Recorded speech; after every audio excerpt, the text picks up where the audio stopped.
അഞ്ചാം അധ്യായത്തിന്റെ തുടർച്ചയായിട്ട് ആറാം അധ്യായം എഴുതുകയാണ്. ഈ ആറാം അധ്യായം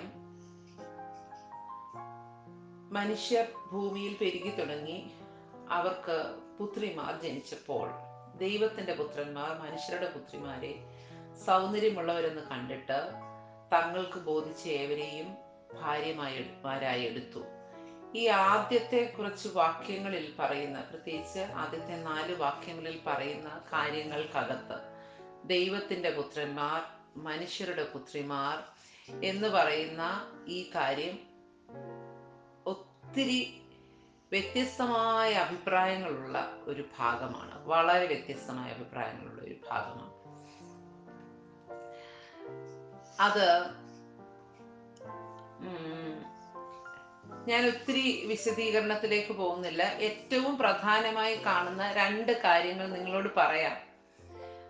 ഇത് അതിനകത്തുനിന്ന് നമ്മൾ പഠിക്കേണ്ട, മനസ്സിലാക്കിയിരിക്കേണ്ടുന്ന ചില കാര്യങ്ങളുണ്ട്. അത് മാത്രം നമുക്ക് പഠിച്ചങ്ങ് പോകാം. എന്തൊക്കെ അഭിപ്രായങ്ങളൊക്കെ പറയുന്നതിൻ്റെ അകത്തെ കറക്റ്റായിട്ടുള്ള കാര്യം എന്താണെന്നുള്ളത് അങ്ങ് ചെന്ന് കഴിയുമ്പോൾ നമ്മൾ മനസ്സിലാക്കേണ്ടതാണെങ്കിൽ നമുക്ക് അന്നേരം മനസ്സിലാകും. ഞാൻ ഇങ്ങനെ ചില കാര്യങ്ങളൊക്കെ വിട്ടിട്ടുണ്ട്. കാരണം നമ്മുടെ രക്ഷയുമായിട്ട് ബന്ധപ്പെട്ട് ഒത്തിരി പ്രശ്നങ്ങൾ ഉണ്ടാകാത്ത വിഷയങ്ങളാണെങ്കിൽ അതങ്ങനെയാണോ ഇങ്ങനെയാണോ എന്നൊക്കെ പറഞ്ഞ് അതിൻ്റെ പുറകെ പോയി തല പുകയുന്നതിന് നേരം ആ സമയം കൊണ്ട് കുറച്ചുകൂടെ വിശുദ്ധിയോടെ ജീവിച്ച് അക്കരെ എത്താൻ ഉള്ളൊരു ശ്രമം, അതെൻ്റെ ഒരു പോളിസിയാണ്. ഓക്കെ, ഇവിടെ രണ്ട് കൂട്ടം ആൾക്കാരെ കുറിച്ച് അവിടെ പറയുകയാണ്. ദൈവത്തിന്റെ പുത്രന്മാരും മനുഷ്യരുടെ പുത്രിമാരും. പ്രധാനമായിട്ടും പറയുന്ന 2 വാദഗതികൾ. ഒന്ന്, ഇവിടെ ദൈവത്തിന്റെ പുത്രന്മാർ എന്ന് പറയുന്നത് ശേത്തിന്റെ വംശപാരമ്പര്യത്തിൽ വരുന്നവരും, മനുഷ്യരുടെ പുത്രിമാർ എന്ന് പറയുന്നത് കായിന്റെ വംശപാരമ്പര്യത്തിൽ വരുന്നവരും എന്ന ഒരു ചിന്തയുണ്ട്. എന്താണ് അതിനെ അങ്ങനെ പറയുന്നത്? കായീൻ വീണ്ടും വീണ്ടും പാപം ചെയ്ത് കിഴക്കോട്ട് പോയി സ്വന്തം ഇഷ്ടപ്രകാരം പട്ടണം ഉണ്ടാക്കി, മക്കൾ അങ്ങനെ ജനിച്ച് ആ തലമുറയിൽ ജനിച്ചു വരുന്ന ലാമേക്കൊക്കെ വെല്ലുവിളി വിളിച്ച് ആ വിധത്തിലൊക്കെ മുന്നോട്ട് പോകുമ്പോൾ പാപികളായ മനുഷ്യരായിട്ട് അവരങ്ങ് വീണ്ടും വീണ്ടും അധപതിച്ചു പോവുകയാണ്. എന്നാൽ കായീൻ കൊന്ന ഹാബേലിന് പകരം ദൈവം നൽകിയ ശേത്തിന്റെ തലമുറയിൽ ദൈവത്തോട് കൂടെ നടക്കുന്ന ഹാനോക്കും അങ്ങനെ ദൈവിക പദ്ധതി പ്രകാരമൊക്കെ ദൈവത്തിന്റെ ഒരു അടയാളമായി വെച്ച മെതുശലേഹും പിന്നീട് വന്ന ഈ നോഹയും ഒക്കെ ഉൾപ്പെട്ട് നിൽക്കുന്ന ഒരു സംഘമായതുകൊണ്ട് അവരെ ദൈവത്തിന്റെ പുത്രന്മാർ അല്ലെങ്കിൽ ദൈവത്തോട് ചേർന്ന് നടക്കുന്നവർ എന്നൊക്കെയുള്ള ഒരു ചിന്ത പറയുന്നുണ്ട്. ഇതിനിയും നമ്മൾ അങ്ങനെയാണെങ്കിൽ വിശ്വാസിയും അവിശ്വാസിയും അങ്ങനെ 2 കൂട്ടർ എന്ന ആ കൂട്ടത്തിൽ നമുക്ക് എടുക്കാനായിട്ട് കഴിയും. അതായത് വീണ്ടും ജനനം പ്രാപിച്ച ഒരു വ്യക്തി, ദൈവകൃപ പ്രാപിച്ച ഒരു വ്യക്തി, ശേത്തിന്റെ വംശപാരമ്പര്യത്തിലുള്ളവരും, എന്നാൽ ഇപ്പോഴും പാപത്തിൽ ജീവിക്കുന്ന, ദൈവത്തോട് അടുത്ത് വരാൻ കഴിയാതെ മനസ്സില്ലാതെ ജീവിക്കുന്ന അവിശ്വാസികളുമായിട്ടുള്ള ഒരു കൂട്ടർ. അപ്പോൾ അവിശ്വാസിയുമായി ഇണയില്ലാ പിണ കൂടരുത് എന്നുള്ള ഒരു പ്രമാണം കൂടെ നമുക്ക് പുതിയ നിയമത്തിൽ തന്നിരിക്കുമ്പോൾ ഒരു വിശ്വാസിയും അവിശ്വാസിയും തമ്മിൽ വിവാഹം കഴിച്ച് അത്തരത്തിലുള്ള ഒരു ഒരു കുടുംബജീവിതത്തിൽ ഇത്തരത്തിൽ സന്തതികൾ ജനിച്ചു എന്ന് അഭിപ്രായപ്പെടുന്ന ഒരു കൂട്ടം വേദപണ്ഡിതാക്കളുണ്ട്. അതിനോട് നമുക്ക് യോജിക്കാൻ അല്പം ബുദ്ധിമുട്ടുണ്ട്. കാരണം അങ്ങനെയാണെങ്കിൽ ഇന്നും ഒരു വിശ്വാസിയും അവിശ്വാസിയും തമ്മിൽ വിവാഹം കഴിച്ചാൽ നെഫിലീംസ് ഇല്ലേ, മല്ലന്മാർ, രാക്ഷസന്മാർ ഉണ്ടാകണം. അത് ഉണ്ടാകുന്നില്ല. അതുകൊണ്ട് തന്നെ നമുക്ക് അങ്ങനെ വിശ്വസിക്കാനായിട്ട് അല്പം ബുദ്ധിമുട്ടുണ്ട്. രണ്ടാമത്തെ വാദഗതി, ഇവിടെ ദൈവത്തിന്റെ പുത്രന്മാർ എന്ന് പറഞ്ഞിരിക്കുന്ന അതേ കാര്യം തന്നെ ദൂതന്മാരെ കുറിച്ച് ഇയ്യോബിന്റെ പുസ്തകം 1-ാം അധ്യായം, 2-ാം അധ്യായം, 38-ാം അധ്യായം, ഈ 3 അധ്യായങ്ങളിലും പ്രതിപാദിച്ചിട്ടുണ്ട്. ആ 3 അധ്യായങ്ങളും നമ്മൾ വായിക്കും. 3 അധ്യായങ്ങളിലൂടെയും നമ്മൾ പോകുമ്പോൾ നമുക്ക് മനസ്സിലാകുന്ന ഒരു കാര്യം, അവിടെ പറഞ്ഞിരിക്കുന്ന ഈ ദൈവത്തിന്റെ പുത്രന്മാർ എന്ന് പറഞ്ഞിരിക്കുന്നത് ഏഞ്ചൽസിനെയാണ്, ദൂതന്മാരെയാണ്. അപ്പോൾ ദൂതന്മാരെ ആ കാലഘട്ടത്തിൽ പല പ്ലാനറ്റ്സിലും പല ഇടങ്ങളിലുമൊക്കെ പാർപ്പിച്ചിരുന്ന ദൂതന്മാർ മനുഷ്യരുടെ പുത്രിമാരെ സൗന്ദര്യമുള്ളവരെന്ന് കണ്ടിട്ട് ഭൂമിയിലേക്ക് വന്ന് അവർ ആ വിധത്തിൽ സ്ത്രീകളുമായിട്ടുണ്ടായ ബന്ധത്തിൽ ജനിച്ച പുത്രന്മാർ, അവർ കീർത്തിപ്പെട്ട പുരുഷന്മാരെന്ന് പറയുന്ന ഒരു വാദഗതി ഉണ്ട്. അതിനെ സ്ഥാപിക്കുവാൻ അവർ പറയുന്നത് യൂദയുടെ ലേഖനം 6-7 വാക്യങ്ങൾ വായിക്കുമ്പോൾ നമുക്ക് കുറച്ചുകൂടെ ഈ ഒരു വാദഗതി നമുക്ക് ശരിയാണെന്ന് തോന്നാൻ സാധ്യതയുണ്ട്. യൂദയുടെ ലേഖനം 6-7 വാക്യങ്ങൾ.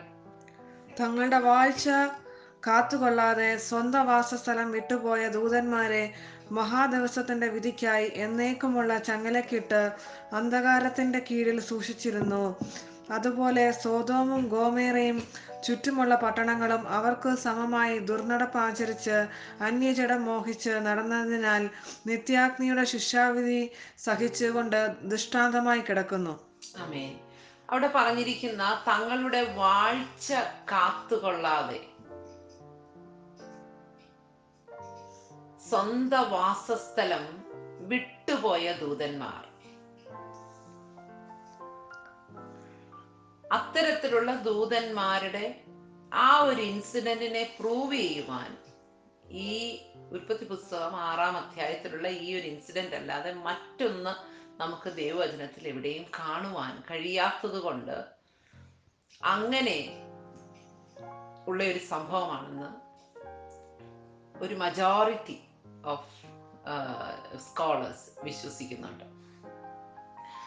അവരങ്ങനെ വിശ്വസിക്കുമ്പോൾ അതിനകത്തൊരു ഉള്ള ഒരു കാര്യം, അത്തരത്തിൽ ഒരു ഏഞ്ചലിക് അല്ലെങ്കിൽ ഒരു ഏഞ്ചലിക് ബീയിങ് അല്ലെങ്കിൽ ഒരു ദൂതൻ അവരുമായിട്ടുള്ള ആ ഒരു വേഴ്ചയിൽ മക്കളുണ്ടായാൽ മല്ലന്മാരായി ജനിക്കാനുള്ള ഒരു സാധ്യതയുണ്ട് എന്ന് നമുക്ക് ചിന്തിക്കുവാനായിട്ട് കഴിയും. അപ്പോൾ അങ്ങനെയാണെങ്കിൽ മത്തായിയുടെ സുവിശേഷം 22-ാം അധ്യായത്തിലേക്ക് നമ്മൾ പോകുമ്പോൾ നമുക്ക് യേശു തന്നെ പറയുന്നുണ്ട്, നിങ്ങൾ ദൂതന്മാരെ പോലെയാകും, വിവാഹത്തിന് കൊടുക്കുകയോ വിവാഹം കഴിക്കുകയോ ചെയ്യുന്നില്ല എന്ന് പറയുന്ന ആ ഒരു വാദഗതി അതിൻ്റെ ഇടയ്ക്ക് വരുന്നുണ്ട്.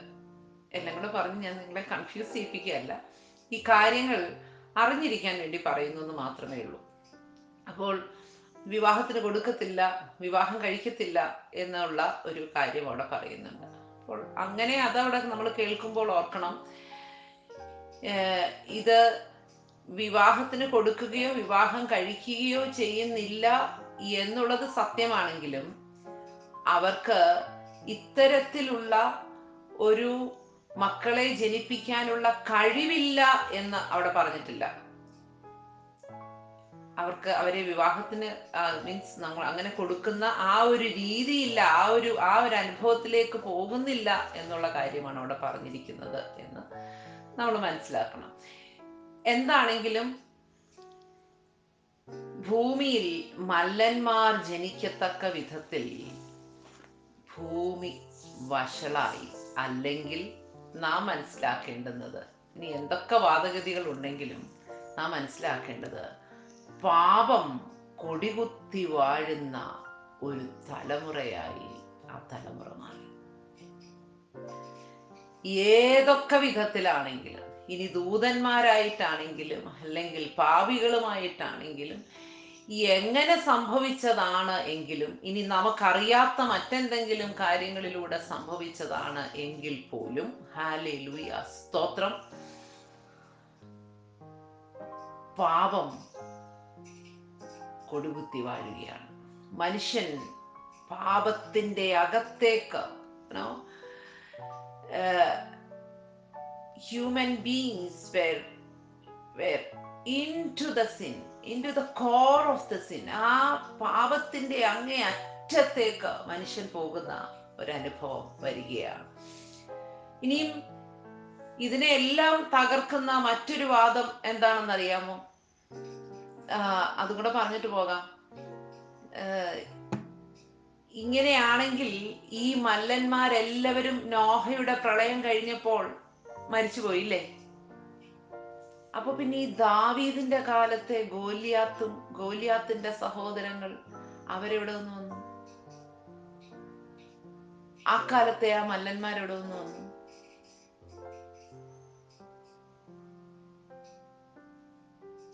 ചിന്തയ്ക്കായിട്ട് ഞാൻ വിടുകയാണ്. അപ്പൊ നമുക്ക് എക്സാക്ട്ലി എന്താണ് സംഭവിച്ചതെന്ന് അറിയില്ല. അതാണ് എൻ്റെ ഒരു ചിന്ത. എന്താണ് ഇവിടെ എക്സാക്ട്ലി സംഭവിച്ചിരിക്കുന്നതെന്ന് എനിക്കറിയില്ല. ഇനി കേൾക്കുന്ന നിങ്ങൾക്ക് ആർക്കെങ്കിലും അത് വ്യക്തമായിട്ട് അറിയാമെങ്കിൽ പറഞ്ഞു തന്നാൽ നിശ്ചയമായിട്ടും അത് സ്വീകരിക്കാൻ, വ്യക്തമായിട്ട് മനസ്സിലായി സ്വീകരിക്കാൻ ഞാൻ തയ്യാറാണ്. പക്ഷെ ഇത്രയും കാലം ഒക്കെ നോക്കിയിട്ടും എനിക്ക് അതിനകത്തൊരു വ്യക്തത കിട്ടിയിട്ടില്ല എന്നുള്ളതാണ് സത്യം. പക്ഷെ ഇതിനകത്ത് നിന്ന് ഞാൻ ആ 4 വാക്യങ്ങൾക്കകത്ത് നിന്ന് എനിക്ക് പഠിക്കുവാനായി ദൈവം തന്നിരിക്കുന്ന ഒരു പ്രധാനപ്പെട്ട കാര്യം, 3-ാം വാക്യം, യഹോവ മനുഷ്യനിൽ എൻ്റെ ആത്മാവ് സദാകാലവും വാദിച്ചു കൊണ്ടിരിക്കുകയില്ല. നമ്മുടെ ജീവിതത്തിൽ സദാകാലവും മനുഷ്യനോട് വാദിച്ചു കൊണ്ടിരിക്കാത്ത ഒരനുഭവമുണ്ട് എന്നുള്ള ഒരു ഭയാനകമായ സത്യം അതിനകത്ത് നിന്ന് ഞാനും നിങ്ങളും പഠിക്കേണ്ടിയിരിക്കുന്നു. അതിഭയാനകമായിട്ടുള്ള ആ ഒരു സത്യം. സ്തോത്രം. നമുക്കതുകൊണ്ട് ദൈവത്തോട് പ്രാർത്ഥിക്കാം, കർത്താവേ, ഹല്ലേലൂയ, അങ്ങയുടെ ആത്മാവ് വാദിക്കുന്ന ഒരു കാലഘട്ടമുണ്ട്.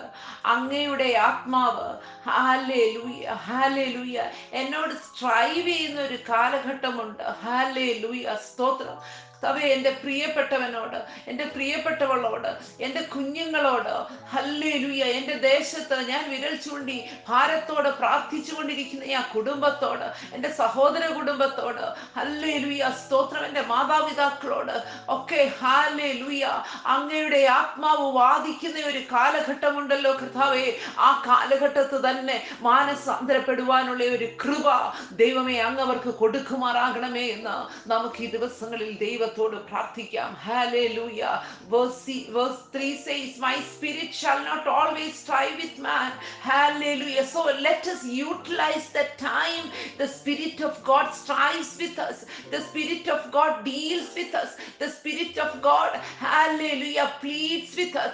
The Spirit of God, hallelujah, moves within us. Hallelujah. Let us not waste the time. Hallelujah.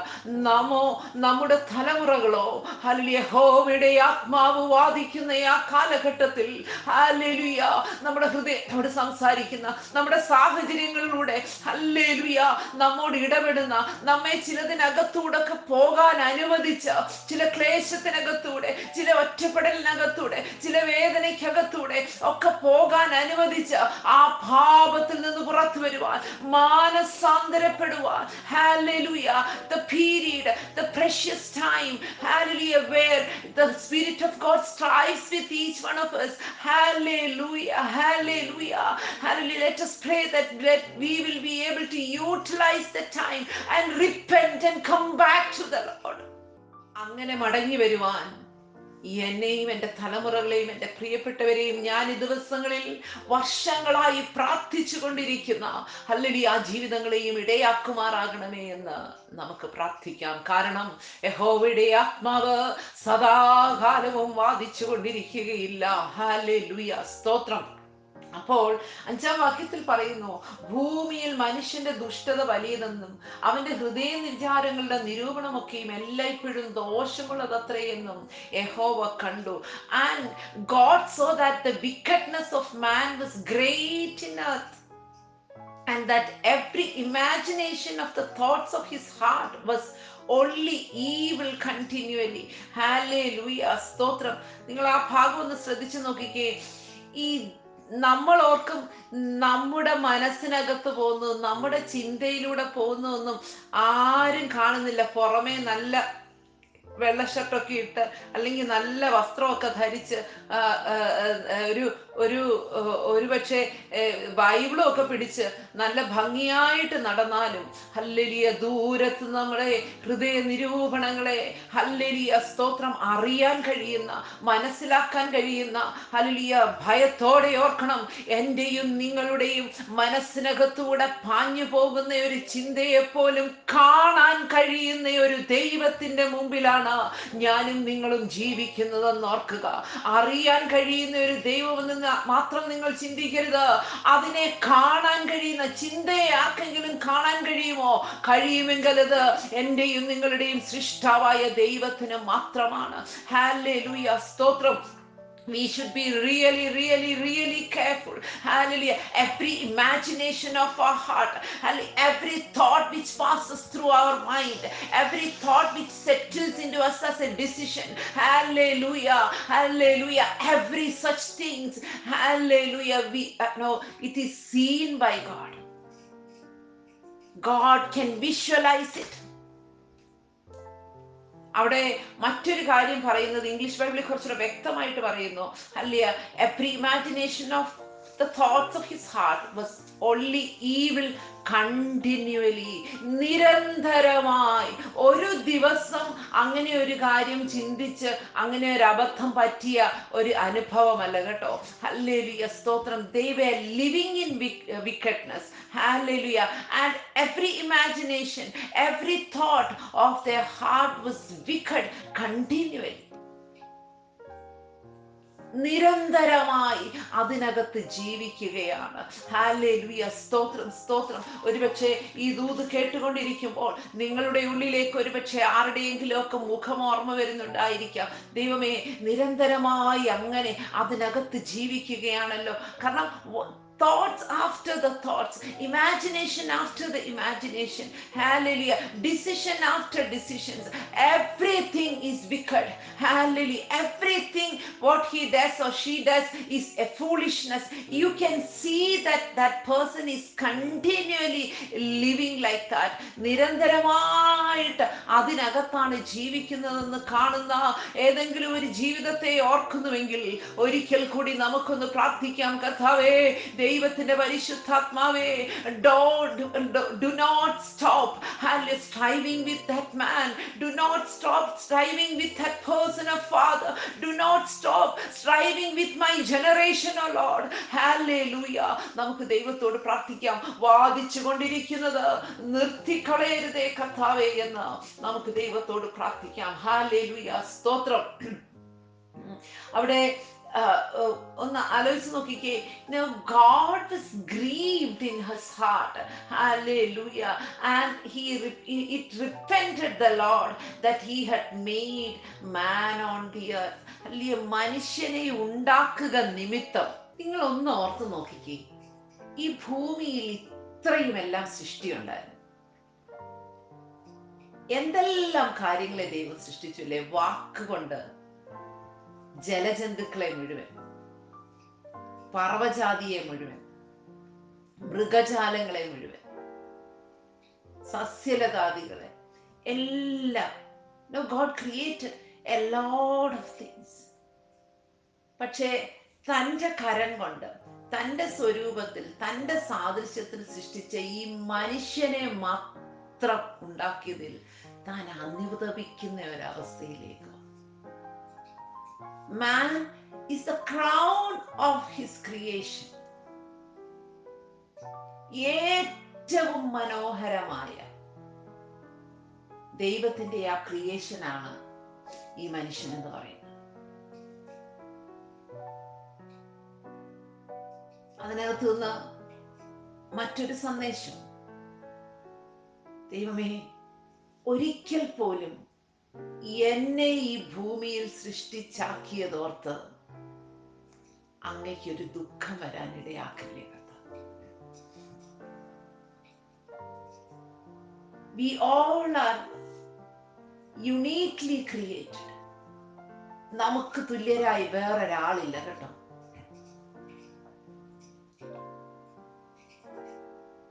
സിസിക്ക് തുല്യയായിട്ട് വേറൊരു സിസി ഇല്ല. സിസി എന്ന് പേരുള്ളവര് കാണും, സിസിയെ പോലെ ഇരിക്കുന്നവര് കാണും, സിസിയെ പോലെ സൗണ്ട് ഉള്ളവര് കാണും. But Sisi is unique, Preethi is unique, Daisy is unique. നമ്മൾ ഓരോരുത്തരും യുണീക്കാണ്.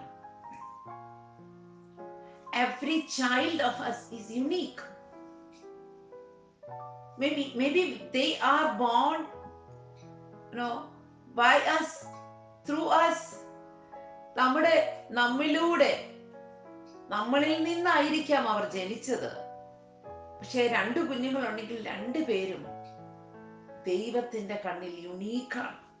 നമ്മെ ഓർത്ത്, ഏറ്റവും കുറഞ്ഞത് ബാക്കിയുള്ളവരുടെ പ്രാർത്ഥനയൊക്കെ നിങ്ങൾ അങ്ങ് വിട്. കർത്താവേ,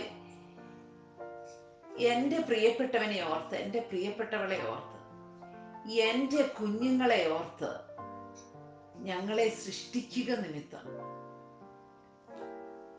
അങ്ങക്ക് വേദനിക്കാൻ ഇടയാകല്ലേ കർത്താവേ. ഒന്നും കൂടെ ഒന്ന് കടന്ന് പ്രാർത്ഥിച്ചേ. കർത്താവേ, ഞങ്ങളുടെ ഈ കുടുംബത്തെ അങ്ങ് സൃഷ്ടിച്ചല്ലോ, ഞങ്ങൾക്കൊരു ഫാമിലി ദൈവം തന്നല്ലോ. എവിടെയോ കിടന്ന ഒരു പരിചയവുമില്ലാത്ത 2 പേരെ തമ്പുരാൻ കൂട്ടിയോജിപ്പിച്ച് ഒന്നുമില്ലായ്മയിൽ നിന്ന് പടിപടിയായിട്ട് പണിതെടുത്ത്, അത് ആത്മീയമായും ഭൗതികമായും പല വിധത്തിലും പണിതുയർത്തി കൊണ്ടുവന്ന് മക്കളെ തന്ന് വേണ്ടുന്നതൊക്കെ തന്ന് ഞങ്ങളുടെ ഒരു കുടുംബം അങ്ങ് പണിതെടുത്തിട്ട് ഒരിക്കലും കർത്താവേ, ഹല്ലേലൂയ, സ്തോത്രം, ഞങ്ങളുടെ കുടുംബത്തെ നോക്കി ഇവരെ സൃഷ്ടിക്കുക നിമിത്തം ദുഃഖിക്കുന്നു എന്ന് പറയുവാൻ ഒരിക്കലും ഇടയാകില്ലേ എന്ന് പറഞ്ഞു. Maybe it's a small family or it can be a big family. ഇനിയും ആ പ്രാർത്ഥന അല്പം കൂടെ ഒന്ന് എക്സ്റ്റെൻഡ് ചെയ്തേ. ഒരു ദേശത്ത് ചിലപ്പോൾ 2 കുടുംബമായിരിക്കാം, ചിലപ്പോൾ 4 കുടുംബമായിരിക്കാം, ചിലപ്പോൾ 10 ആയിരിക്കാം, ചിലപ്പോൾ അതൊരു മെഗാ ചർച്ച് ആയിരിക്കാം. What ever it may be, even if it is A small church and A gathering and a small gathering like us, praying mothers. കർത്താവേ, ഞങ്ങളെ ഇങ്ങനെ കൂട്ടിച്ചേർത്ത് നീ ഈ പ്രേയിങ് മദേഴ്സിനെ സൃഷ്ടിച്ചതോർത്ത് ഒരിക്കലും ദുഃഖിക്കാൻ ഇടയാകല്ലേ കർത്താവേ.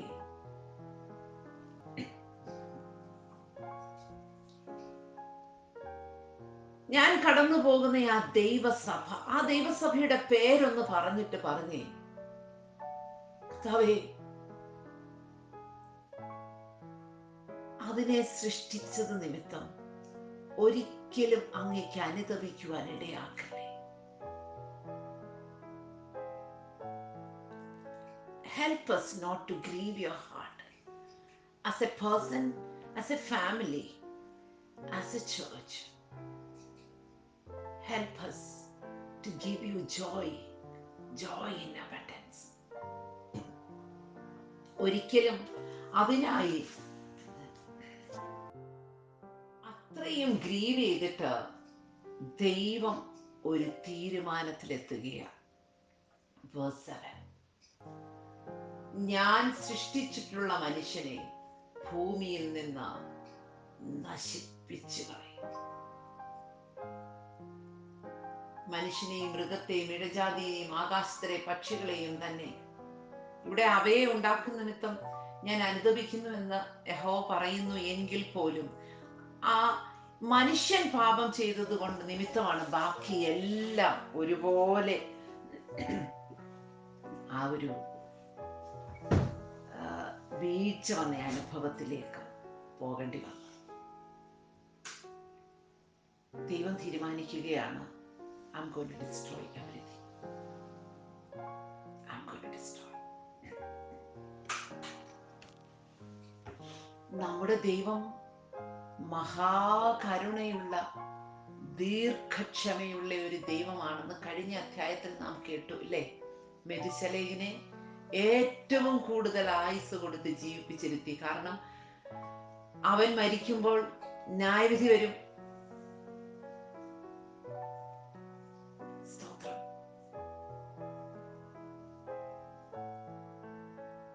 ഇത്രയും ദീർഘക്ഷമയുള്ള ദൈവത്തെ നമുക്ക് പരീക്ഷിക്കാതിരിക്കാം.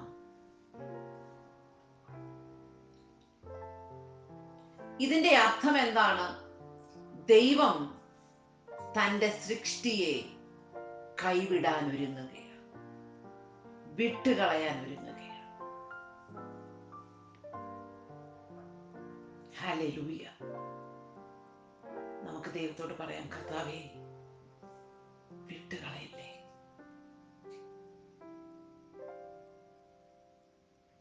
എന്നെയോ എൻ്റെ കുടുംബത്തിലുള്ള ആരെയോ, എൻ്റെ ദൈവസഭയിലുള്ളവരെ, എൻ്റെ ദേശത്തുള്ളവരെ ഞാൻ ഒരിക്കലെങ്കിലും കണ്ടിട്ടുള്ള, സംസാരിച്ചിട്ടുള്ള, സുവിശേഷം പങ്കുവച്ചിട്ടുള്ള ആരെയും, എന്നോടൊപ്പം ജോലി ചെയ്യുന്നവരെ ആരെയും കർത്താവേ, നാശത്തിനായി വിട്ടുകൊടുക്കരുത് എന്ന് പ്രാർത്ഥിക്കും.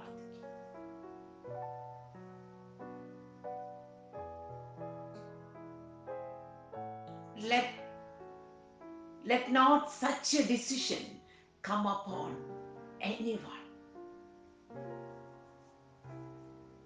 അത്തരത്തിലുള്ള ഒരു തീരുമാനം ആരുടെയും മേൽ വരാനിടയാകല്ലേ എന്ന് നമുക്ക് ദൈവത്തോട് പ്രാർത്ഥിക്കാം. ഹല്ലേലൂയ, സ്തോത്രം. എന്നാൽ എനിക്ക് ഈ അധ്യായത്തിൽ ഏറ്റവും ഇഷ്ടമുള്ള ഒരു വാക്യമാണ് 8-ാമത്തെ വാക്ക്, വേഴ്സ് 8. എന്നാൽ Noah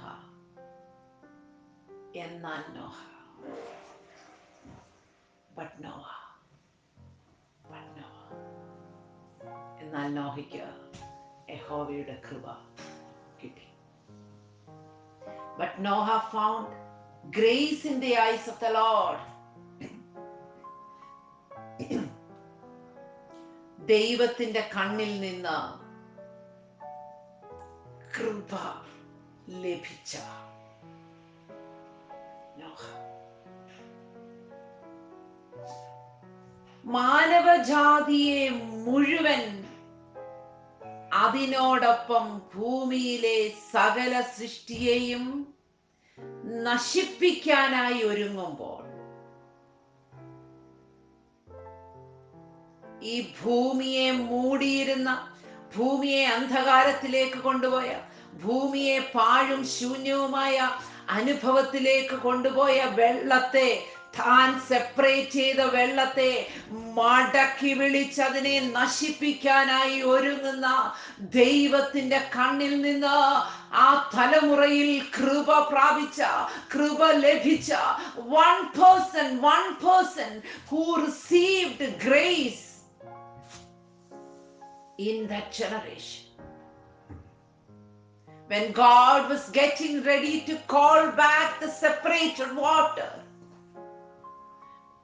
once upon a time which was on the earth, destroyed the earth, made the earth void and empty, one person received the grace of that.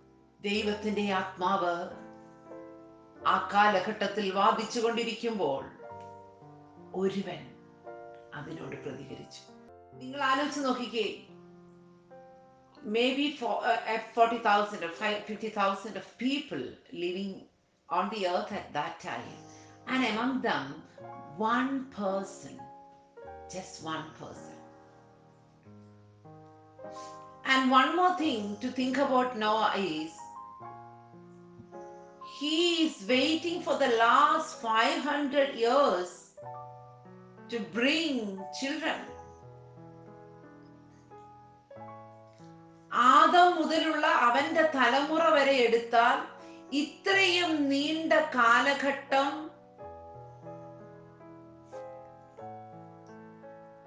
ഒരു തലമുറയ്ക്ക് വേണ്ടി വെയിറ്റ് ചെയ്ത വേറൊരാളില്ല. ഞാനതിനെ ഇങ്ങനെ ചിന്തിക്കുക കേട്ടോ, അങ്ങനെയാണോ എന്ന് എനിക്കറിയില്ല. But this is my thought. അതായത് വഷളത്വം നിറഞ്ഞ ആ ഭൂമിയിൽ യഹോവയുടെ കൃപ കൊണ്ട് നോഹ നിറയുന്നത് വരെ ദൈവം വെയിറ്റ് ചെയ്തു. God waited till that time for him to bring his offspring. കൃപ പ്രാപിച്ച ശേഷം, കൃപ ലഭിച്ച ശേഷം, കരുണയ്ക്കകത്തേക്ക് കയറിയ ശേഷമാണ് അവന് സന്തതികൾ ജനിച്ചതെന്ന് ഞാൻ വിശ്വസിക്കുന്നു. കാരണം ഹല്ലേലൂയ, ആ സന്തതികളും ആ കൃപയുടെ ഭാഗമായി നിന്ന് പെട്ടകത്തിനകത്തേക്ക് കയറി.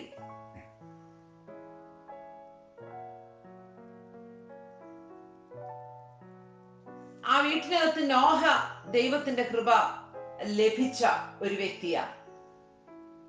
ആ കൃപ ലഭിച്ച വ്യക്തിയോടുകൂടെ ചേർന്ന് നിന്ന നോഹയുടെ ഭാര്യ, പേരൊന്നും പറഞ്ഞിട്ടില്ലെങ്കിൽ പോലും, ഹല്ലേലൂയ സ്തോത്രം, ആ സ്ത്രീയെ ഞാൻ ഒത്തിരി സ്നേഹിക്കുന്നു. കാരണം ഹല്ലേലൂയ, ആ കാലഘട്ടത്തിൽ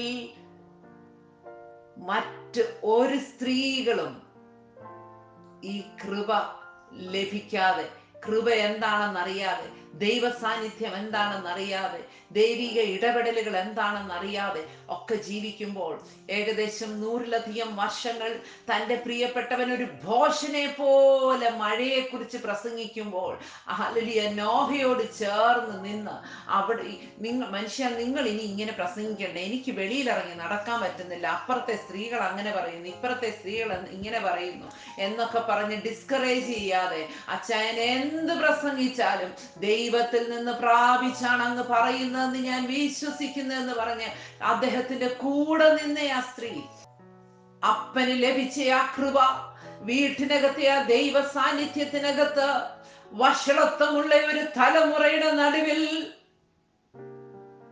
ആ വഷളത്വം പറ്റാതെ 3 ആൺസന്തതികളെ വളർത്തിയെടുത്ത ആ സ്ത്രീ.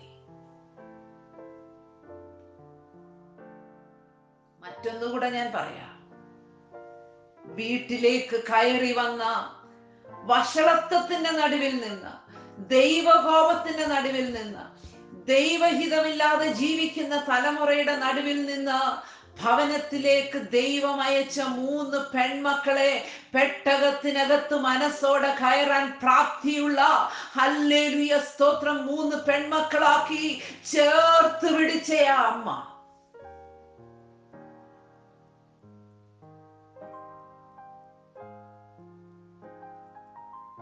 ഞാൻ വിശ്വസിക്കുന്ന ഒരു കാര്യം, നോഹയേക്കാൾ കൂടുതൽ പെട്ടകത്തിനകത്ത് ഈ കുഞ്ഞുങ്ങളും അവരുടെ ഭാര്യമാരും കയറാനായിട്ടുള്ള ഹല്ലേലൂയ ഇൻഫ്ലുവൻസ് എന്ന് പറയുന്നത്,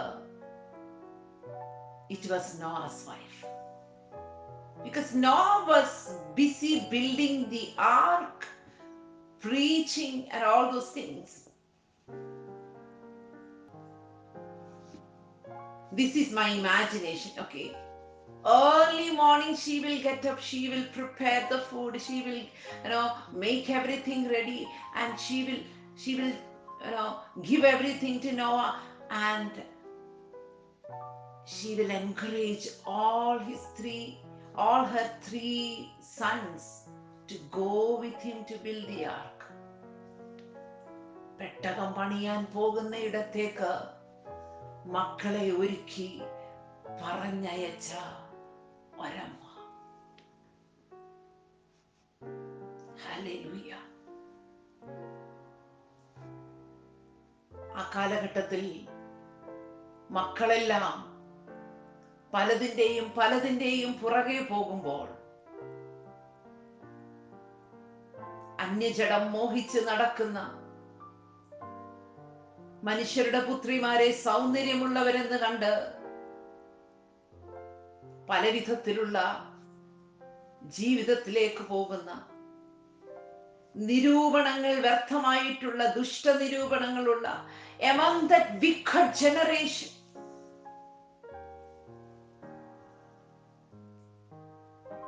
she raised 3 children as a holy generation.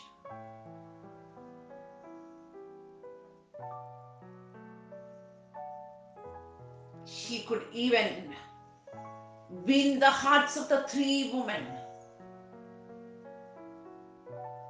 All three of them for the Lord. ദൈവത്തിന് വേണ്ടി ആ 3 സ്ത്രീകളുടെ ഹൃദയത്തെ കവരാൻ അവൾക്ക് കഴിഞ്ഞു. Of course, the main person is Noah. നിശ്ചയമായിട്ടും ആ കുടുംബത്തിന്റെ തലയായിരിക്കുന്ന നോഹയാണ് അതിന് കാരണക്കാരൻ. പക്ഷേ അവനോടൊപ്പം, നോഹയോടൊപ്പം ചേർന്ന് നിന്ന, പേരൊന്നും വെളിപ്പെടുത്തിയിട്ടില്ലെങ്കിലും നാം ഒത്തിരി ബഹുമാനത്തോടെ നോക്കേണ്ടുന്ന ഒരു സ്ത്രീ രത്നമാണ് അവൾ.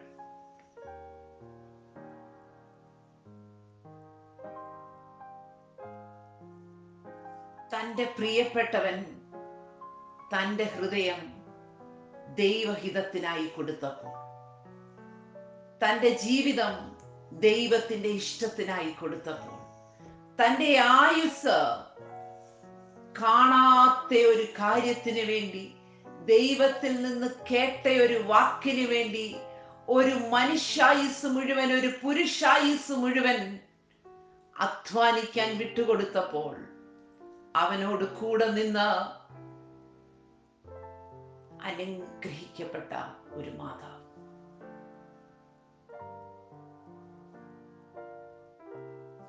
I will say it like this. When Noah was building an ark outside, Noah's wife was building her family inside. പുറത്ത് നോഹ പെട്ടകം പണിതപ്പോൾ അകത്ത് തന്റെ കുടുംബത്തെ പണിതെടുത്ത ആമ.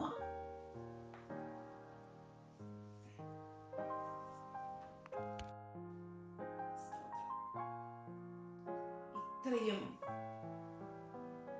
അനുഗ്രഹിക്കപ്പെട്ട ഒരു കുടുംബം വഷളത്വം നിറഞ്ഞ ഭൂമിയിൽ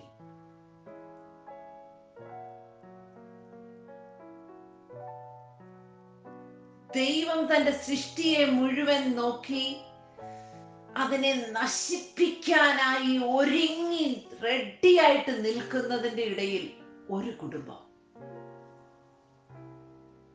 a single family. Let us pray that let our family be like that. കർത്താവേ, ലോകം മുഴുവൻ വഷളത്വത്തിലേക്ക് പോയാലും ഞാനും എൻ്റെ കുടുംബവും, me and my family, as Joshua said, as for me and my family, we will serve the Lord. കർത്താവേ, അപ്പുറത്തുള്ളവരെങ്ങനെയാണെന്നുള്ളതല്ല വിഷയം, ഇപ്പുറത്തുള്ളവരെങ്ങനെയാണെന്നുള്ളതല്ല വിഷയം. ഒത്തിരി പാരമ്പര്യം പറയാനുള്ള ഹാനോക്കിന്റെ ഫാമിലി അപ്പുറത്തുണ്ട് കേട്ടോ. There is a generation living next to them who has lot of things to say. നോഹയുടെ മക്കള് എന്തെങ്കിലുമൊക്കെ കാര്യം, എൻ്റെ അപ്പനോട് ദൈവം ഇങ്ങനെ സംസാരിച്ചു, അതുകൊണ്ട് ഞങ്ങൾ പെട്ടകം ഉണ്ടാക്കാന്നൊക്കെ പറയുമ്പോൾ, നിന്റെ അപ്പനോട് ദൈവം സംസാരിച്ചെന്നല്ലേ, എൻ്റെ അപ്പൻ ദൈവത്തോട് കൂടെ നടന്നിട്ട് കാണാതെ ആയിരിക്കുകയാണ്. Lot of things to boast on, but are you living for the Lord? എൻ്റെ അപ്പനാണ്, എൻ്റെ വല്യപ്പനാണ് ആ ദൈവസഭയ്ക്ക് അടിസ്ഥാനമിട്ടത്, അതിന് ആ പള്ളി പണിയാൻ സ്ഥലം കൊടുത്തത്. എന്തെല്ലാം കാര്യങ്ങൾ പറയാനുണ്ട്. Forget about all those things. What is your relationship with God? How is it? Are you living in that grace? നീ ആ കൃപയിലാണോ ജീവിക്കുന്നത്? Here, they don't have anything to boast on. Whatever they are doing is like a foolishness in front of everyone. എന്താവാന്ന് അറിയത്തില്ല. മനുഷ്യർ പറയും നോഹയ്ക്കോ ബുദ്ധിഭ്രമമാണെന്ന് തോന്നുന്നു. കാരണം മഴയെന്ന് പറയുന്നൊക്കെ ഒരു കാര്യം പറയാം, അവിടെ ഇതൊന്നും ഇതുവരെ സംഭവിച്ചിട്ടില്ലാത്ത. പിന്നെ പുള്ളിയാണെങ്കിൽ ഒരു പെട്ടകം ഉണ്ടാക്കും. 1-2 വർഷമല്ല, 100 വർഷമായി തുടങ്ങിയിട്ട്. ഓക്കെ, ആ പിള്ളാരെയും നശിപ്പിച്ചോള്. വല്ല എഞ്ചിനീയറിങ്ങിനൊക്കെ വിട്ട് നല്ല എഞ്ചിനീയറോ ഡോക്ടറോ ഒക്കെ ആക്കേണ്ടതിന് പകരം കർത്താവിന്റെ വേലയ്ക്കാന്ന് പറഞ്ഞുകൊണ്ട് പറഞ്ഞു വിട്ടു. ഹല്ലേലൂയ, സ്തോത്രം. ലോകം അങ്ങനെ പറയുമ്പോഴും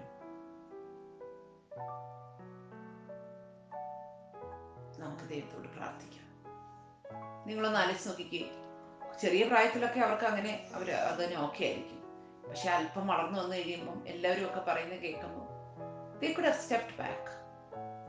കാരണം അവർ വിവാഹം കഴിച്ച ഒരു പ്രായമൊക്കെ വന്നു അല്ലേ, അത് കഴിഞ്ഞിട്ടാണ് പെട്ടകത്തിനകത്തേക്ക് കയറുന്നത്. സോ അവർക്ക് അവരുടെ സ്വന്തമായിട്ടുള്ള തീരുമാനമൊക്കെ എടുക്കാൻ പറ്റുന്ന ഒരു പ്രായത്തിലൊക്കെ അവർ എത്തിയിരുന്നു. അപ്പോഴും അവർ സ്റ്റെപ്പ് ബാക്ക് ചെയ്തില്ല. സ്തോത്രം. ഒരു കാര്യം കൂടെ പ്രാർത്ഥിക്കാം. കർത്താവേ, ഞങ്ങൾക്ക് അങ്ങ് തന്ന ദർശനത്തിന് കൂടെ നിൽക്കുന്ന ഒരു തലമുറ,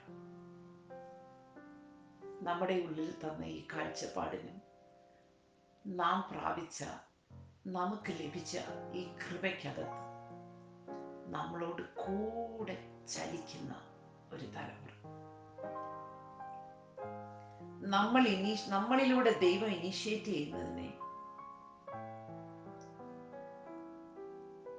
തുടരുന്ന ഒരു തലമുറ. A generation who will continue what God has initiated in and through us. കർത്താവേ, ഞങ്ങളുടെ തലമുറ അങ്ങനെ ഒരു തലമുറയായിരിക്കണമെന്ന് നമുക്ക് പ്രാർത്ഥിക്കാം. ഞങ്ങളുടെ തലമുറയോടൊപ്പം അങ്ങ് കൂട്ടിച്ചേർക്കുന്നത് ഈ ദർശനത്തിനകത്ത് നിന്ന് എന്റെ തലമുറയെ വലിച്ചു പുറത്തേക്ക് കൊണ്ടുപോകുന്ന ഒന്നല്ല, ഈ ദർശനത്തിനകത്തോട്ട് ചേർന്ന് നിൽക്കുന്ന ഒന്നായിരിക്കണമേ എന്ന് നമുക്ക് പ്രാർത്ഥിക്കാം. Let every child, every boy or every girl comes to our family. Let them not drive our children away from this vision, away from this grace, but let them also get immersed into this grace. ഇതിലോട്ട് ഇഴുകിച്ചേരുന്ന പെട്ടകത്തിനകത്ത് തള്ളിക്കയറ്റുന്ന ഒരു അനുഭവമല്ല. അടുത്ത അധ്യായങ്ങളൊക്കെ പഠിക്കുമ്പോൾ നമുക്ക് മനസ്സിലാകും, അവർ പെട്ടകത്തിനകത്ത് കടത്തുകയല്ല, കടക്കുകയാണ്.